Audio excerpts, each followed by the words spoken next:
manoloana ny fitakena ny fisokafa ny tetikasa fitrandrahana fasy mainty nataony loholo ny Madagasikara voafidy ato amin'ny faritany Toliara ny herinandro lasa teo dia nanambara ny avy ao amin'ny Janadriaky fa manohitra hatrany ny fisokafan'io tetikasa io.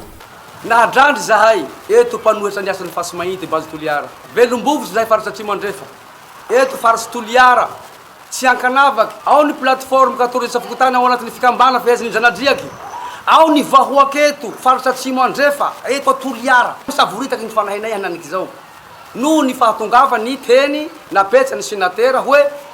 midraly Toliara hanatanteraky asan'ny bazy Toliara eto ka izahay aloha to manao teny atroavy ampanadrana ho anireo mpitondra mpandrakana tsy henkenay tompoko ny fandrosoany asan'ny bazy Toliara eto amity toerana andaboy mialatsiny fa tam 2017 2018 2019 2021 zay fa mahita fanazavana kelikely ka mbo aroso ndraiky asana bazy Toliara mbo hiadiny zay ary ka mangataky zahay manao antsoavy ampahendrena fa kosa ndraika tokoa mety hiova hevitsy zahay mpitolona eto mpanohitra asany bazy Toliara hatao akory reto olona maro reto ato mivelo amin'ny riaky toy ato 14 fokotany hatao akory reo ny hialany reo tsy haneky ny teny senatera eny zay ary tena hanohitra aniny mihitsy zahay ary tena tsy maneky zahay eto satria hitady ady indray zany eto faritsy Atsimo andrefa zany noho ny fisian'ny bazy Toliara hatao eto Toliara raisinay ho fahavalonay eto faritsy Atsimo andrefa surtout fa zay association Janadriaky plateforme 14 tany eto Toliara ho fahavalonay raha misy mampandroso an'io asana bazy Toliara io eto ary tsy hipolianay tolony fanatao zahay ndray eto nijoro an'ny fikambana io nijoroanay association plateforme io miaro ny zo miaro toliainany ny vahoaky eto Toliara tokony mba hisy ny fitsinjovana ny hoavy ny taranaka any aorina ho hiatrany ny avy ao amin'ny Janadriaky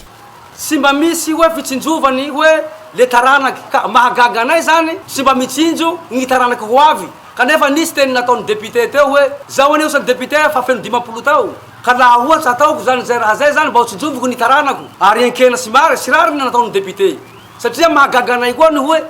maro olo eto mba manakatao sy mba misy mba miaro anay zahay surtout fa zahay mpiandriaky amin'ny fiarova ty tanindrazana toy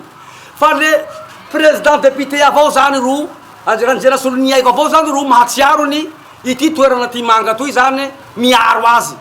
ka gaga zahay aloha tena mahatsiaro fagagana avao zahay kanefa maro ny olo mipetraky toa manakatao eto faritsy Toliara toy sy misy mahatsiaro raisinay ho fahavalonay eto faritsy Atsimo andrefa surtout fa zay association Janadriaky plateforme 14 tany eto Toliara ho fahavalonay raha misy mampandroso an'io asana bazy Toliara io eto ataony alatsinainy pasika teo izao fanambarana izao